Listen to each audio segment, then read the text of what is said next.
আমি কয়েকদিন আগে একটা বিবিসির রিপোর্টে পড়েছি, এবং বিবিসি তথ্য নির্ভর রিপোর্ট করা ছাড়া তার আসলে তেমন কিছু করার নেই। এবং আমরা তো জানি, আমাদের চোখ কান খোলা আছে, আমরা রাজনীতির খবরাখবর রাখি দেশে আজকে দেড় যুগের মতো।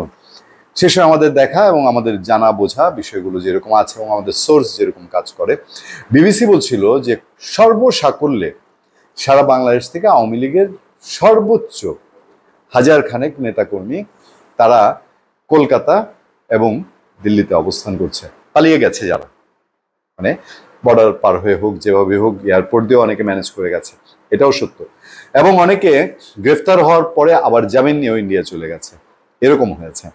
তো সেগুলো মিলে 1000 থেকে আমি ধরলাম, আমরা আলোচনায় অনেকবার বলেছি যে এইটা 3000 পর্যন্ত ইন্ডিয়াতে ধরি, আর এর বাইরে ইউরোপ আমেরিকাতে যদি ধরি তাহলে সর্বোচ্চ 5000। আমি এটাকে বাড়িয়ে এবার, এর আগে 5000 বলেছি, সবসময় ঘরোয়া আলোচনায় কেউ জানতে চাইলে আমার অনুমান এবং আমার অবজারভেশন পর্যবেক্ষণ আমি 5000 বলি সর্বোচ্চ।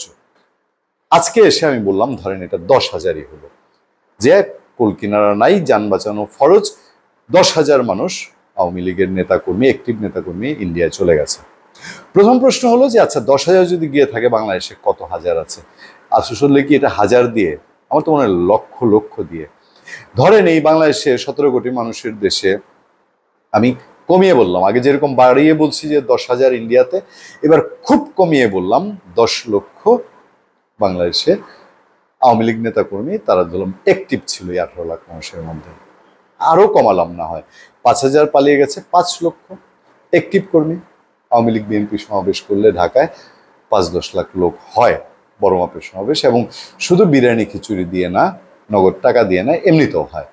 আচ্ছা, এবার হলো বাংলাদেশ সরকারের তথ্য উপদেষ্টা। নিশ্চয়ই সরকারের কাছে নানান রকম খোঁজ খবর থাকে, সরকারের তো অনেকগুলো উইং, এবং সরকার যেহেতু দায়িত্বে আছেন, তিনি আমার চোখটা আবার একটু কচমচ করে দিলেন, আমার একটু টনক নড়ে উঠলো। খবরের হেডলাইন হচ্ছে গ্রেফতার আতঙ্কে, না সরি, খবরের হেডলাইনটা হচ্ছে যে বাংলাদেশের প্রায় 1 লক্ষ নাকি আওয়ামী লীগ নেতাকর্মী দিল্লিতে। দেখুন, আওয়ামী লীগের 1 লাখের বেশি নেতাকর্মী দিল্লিতে বসে ষড়যন্ত্র করছে।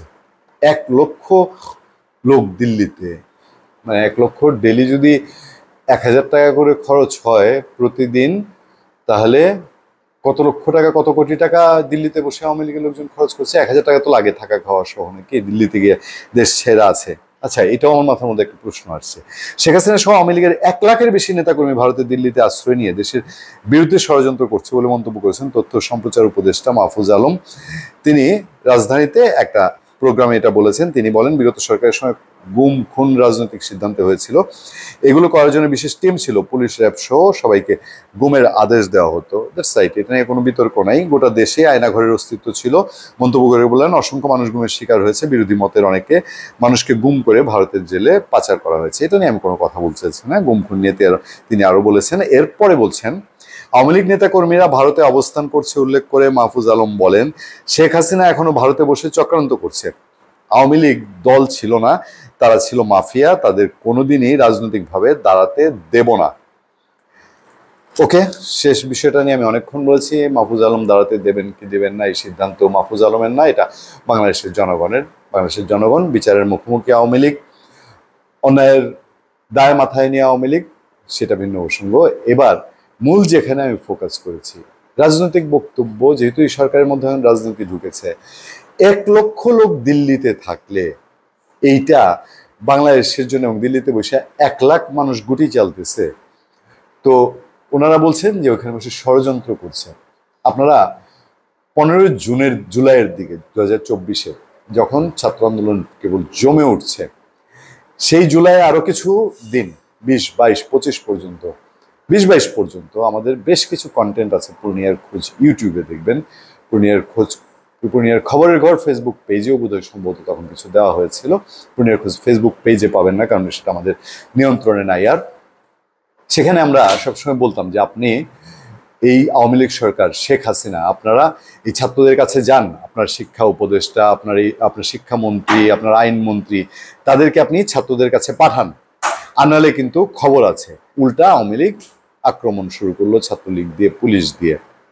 তখন যখন ওবায়দুল কাদের, হাসান মাহমুদেরা বলতো এটা বিএনপি জামাতের ষড়যন্ত্র, তাদের উস্কানি আছে এই আন্দোলনে, আমি সেই কন্টেন্টগুলোতে বলেছিলাম যে আওয়ামী লীগ কি মনে করে, তো বিরোধী দল বিএনপি এবং জামাতে ইসলামী একটা যদি ছাত্র স্বার্থের আন্দোলন হয়, এটা তারা স্বাভাবিকভাবেই সেখানে উস্কানি বলবেন আর সহযোগিতা বলবেন, সমর্থন বলবেন, তো করবেই।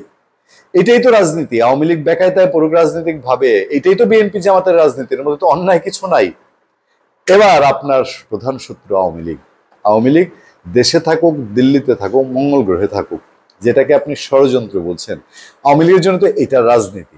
আওয়ামী লীগকে যখন পরামর্শ দিতাম যে তোমরা রাজনীতির কৌশলে তোমার বিএনপি জামাতকে তুমি মোকাবেলা করো, আপনাকে আমাকে এই পরামর্শই দিতে হয় যে আপনি ষড়যন্ত্র না খুঁজে, আওয়ামী লীগ যদি ওই পলিটিক্স দিল্লিতে বসে করে, আপনিও আপনার পলিটিক্স দিয়ে তাকে একটু প্রতিরোধ করবেন, না মোকাবেলা করবেন, সেই স্ট্র্যাটেজিটা বের করুন। শুধুমাত্র 1 লাখ, 2 লাখ, 5 লাখ দিল্লিতে বসে আছে, না কত বসে আছে, আপনি তো কোনো ওখানে গিয়ে সরজমিন আপনি মাথা গুনে দেখেন নাই।